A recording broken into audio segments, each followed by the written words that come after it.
Your dog froze mid-hallway, stared straight into your soul, and refused to move. You laughed it off. But what if that single moment was your dog screaming something at you that you've been missing your entire life together? Hit subscribe right now because every week we decode what your dog is actually trying to tell you. Stay with us because by the end of this video, everything your dog does will start making a very different kind of sense. You're walking through your living room and there he is, your dog, planted directly in your path like a furry boulder with zero intention of budging. Sometimes he sits on stairs. Sometimes he literally steps in front of you mid-stride as if he rehearsed it. Is he being dominant? Is he bored? Is he secretly running the household? Here's what most dog owners don't realize. This behavior isn't random, not even close. And after we break down why your dog blocks your path, we're going into something even more confusing. Why your dog bites you not aggressively, the everyday nibbles and sudden chomps that leave you completely puzzled, because those mean something too. Let's get into it. They want your attention, and they figured out exactly how to get it. Your dog is a cause and effect machine. If standing in front of you has ever made you stop, look down, say their name, or reach down to pet them, that moment got stored. Dogs learn through reinforcement faster than almost any other domesticated animal. And if blocking you has worked even once, it becomes a strategy. This is especially common in breeds wired for human interaction. Retrievers, shepherds, spaniels, they need engagement. And if you've been absorbed in your phone or your work, don't be surprised when they physically insert themselves into your day. The fix is simple. Schedule short, intentional moments of connection throughout the day. When your dog isn't forced to interrupt you to feel noticed, the blocking behavior fades on its own. They're claiming you as part of their territory. For dogs, territory isn't just about physical space. It extends to their people. And one of the ways dogs assert that sense of ownership is by occupying high-traffic zones, doorways, hallways, the top of the stairs. By planting themselves in these transitional spaces, your dog is communicating something ancient and instinctual. Everything that moves through here moves through me first.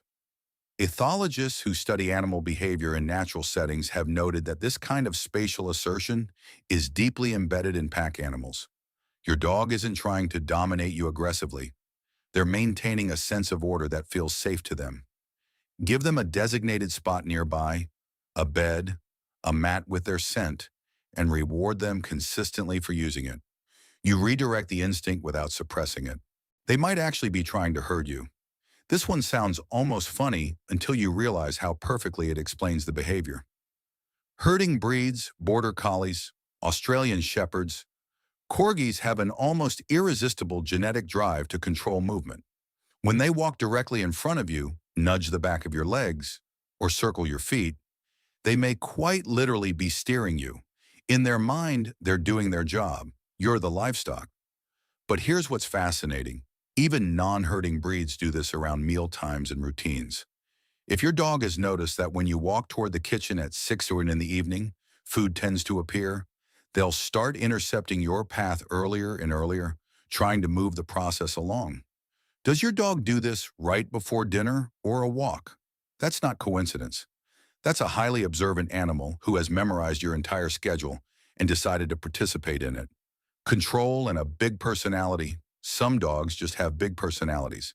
And if you consistently reroute yourself around your dog without ever asking them to move, you may be handing over small but real amounts of household authority. Veterinary behaviorists avoid overusing the word dominance because it's been misunderstood for decades. But there is a real concept around spatial priority in canine social dynamics. A dog who always occupies prime real estate and is never asked to move may develop an elevated sense of their own status.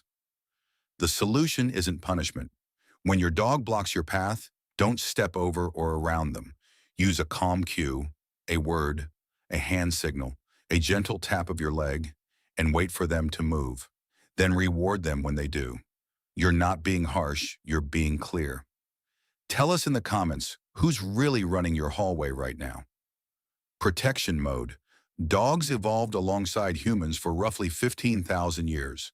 A core part of that role was acting as sentinels, watching, alerting, and placing themselves between their people and potential threats. That instinct hasn't gone anywhere. When your dog positions themselves in a doorway, at the top of the stairs or between you and the front door, they may be doing something deeply ancient, standing guard. Canine behavior researchers have noted that dogs with strong protective bonds tend to favor transitional spaces, corridors, thresholds, entry points, because those are historically where threats appeared. The next time your dog cuts you off at the door or refuses to leave the hallway at night, consider what they might actually be communicating. I'm here, I'm watching, you're safe. Pure, simple love. Sometimes there's no tactical explanation. Your dog blocks your path because they want to be near you. And being near you is their entire world. Dogs are one of the only non-human animals to have evolved a specific emotional bond with humans. Not with their own species, but with us. Studies in animal cognition have shown that dogs release oxytocin, the same bonding hormone humans produce with close loved ones, simply from proximity and eye contact with their owners. Proximity is love in dog language. When your dog flops down in front of you or presses against your legs as you walk, that's an emotional expression. They're not blocking you. They're reaching for you in the only way they know how. Warmth and comfort. Let's come down to earth for a moment. Dogs are warm-seeking animals. Their body temperature naturally runs higher than ours, and they gravitate toward warm, comfortable surfaces, patches of sunlight, spots near vents, soft rugs in high-traffic areas. If your dog has claimed a specific spot in your hallway and will not give it up, there's a good chance that spot has something going for it thermally. Maybe the afternoon sun hits it perfectly. Maybe it's near a radiator. They're not trying to inconvenience you. They found the good spot. You happen to need to walk through it. Offer them a worthy competitor, a soft bed near a window, and watch how quickly they migrate. Surveillance and hunting instinct. Beneath the cuddly exterior, dogs are predators, and predators choose positions strategically. High visibility spots with good sight lines where they can monitor movement without exposing themselves. Doorways and corridors are perfect surveillance points. Your dog lying in the hallway isn't just lounging. They may be working, cataloging every sound and movement in the house and filing it away. Ethologists have noted this positional behavior, especially in dogs with high prey drive or working genetics, but it appears across all breeds. It's thousands of generations of survival instinct showing up in your living room. Let them have it. It keeps their mind engaged and gives them a sense of purpose. They want to play right now. The simplest explanation, if your dog darts in front of you, drops into a play bow, or swats at your feet, that is a play invitation. They're not blocking you, they're tagging you. This is especially common in dogs who haven't had enough physical or mental stimulation that day. A dog who got a solid run and some training games is significantly less likely to ambush your ankles at 9 wash in the evening than one who watched you sit at a desk for 8 hours. Exercise and mental stimulation matter more than most owners realize. When your dog's energy is channeled throughout the day, the spontaneous ambushes drop dramatically. And now the part you really don't want to miss. Because if the blocking behavior surprised you, wait until you understand what your dog's biting is actually trying to tell you. We're talking about the everyday nibbles, the sudden nips, the gentle chomps that seem to come from nowhere. Each one has a meaning. Let's get into it. Overstimulation. You're giving your dog a long petting session and suddenly a bite. What happened? Your dog hit their sensory limit. Sustained stimulation of the same area crosses a threshold from pleasant to genuinely overwhelming. And biting is how dogs say that's enough. Here's what most owners miss. The warning always comes first. The tail that was wagging begins to stiffen. The relaxed body suddenly tenses. The ears shift. These are signals. When you learn to read them and stop before the threshold, the biting stops with them. Playfulness. Your dog grabs your hand and your first instinct is alarm. But look at the rest of their body.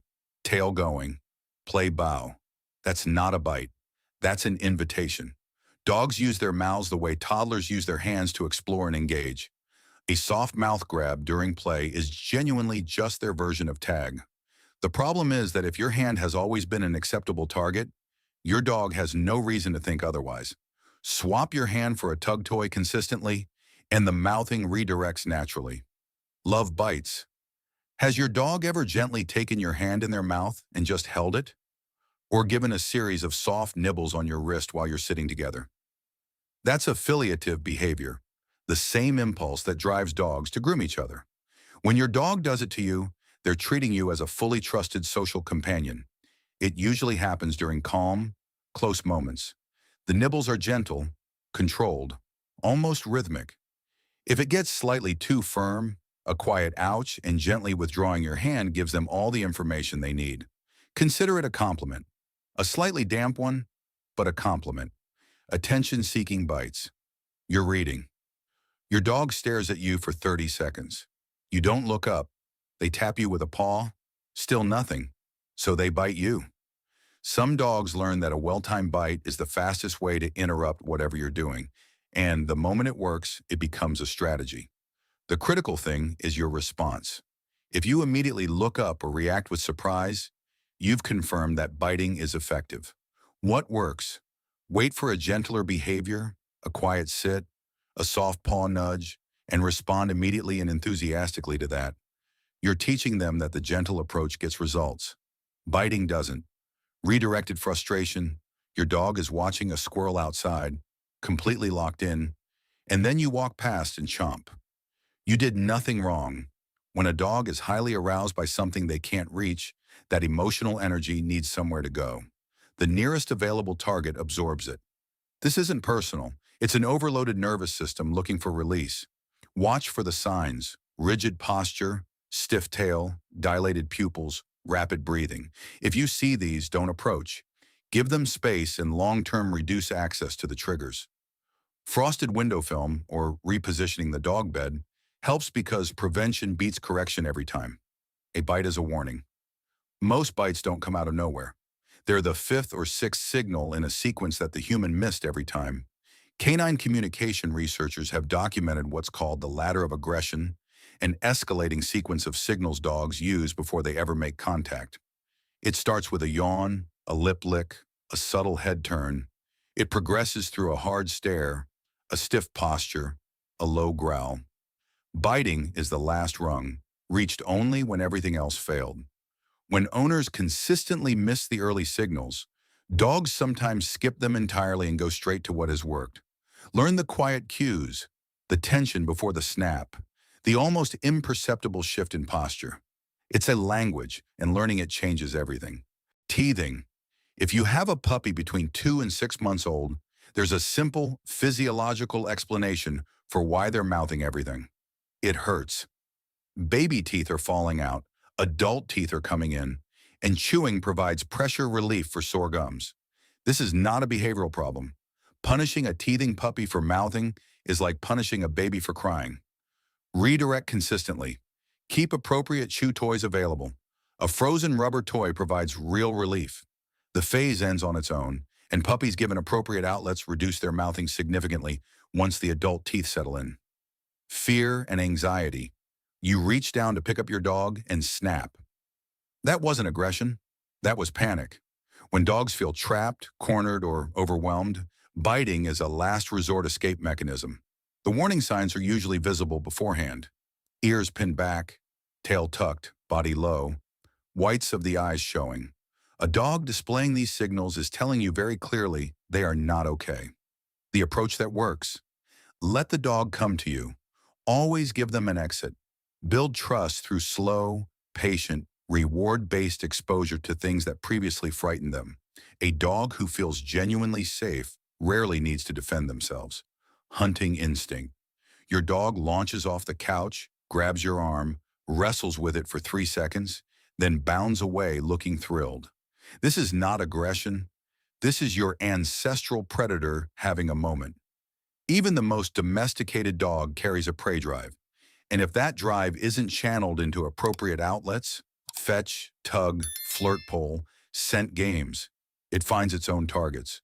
Your moving feet, your swinging hands, the hem of your trousers as you walk away. Movement triggers the chase response. That's just neuroscience. Give them something to hunt that isn't you. Channel the instinct. The enthusiasm behind the bite is exactly the energy you want. Just point it somewhere else. pain, or a medical issue. This is the one that matters most. If your dog has recently started biting when touched in a specific area, when picked up, or during grooming, don't assume it's behavioral. Assume something hurts until you can rule it out. Dogs hide pain extraordinarily well. A bite when you touch a specific spot is your dog communicating as clearly as they possibly can. That place hurts. Please stop. Watch for accompanying signs.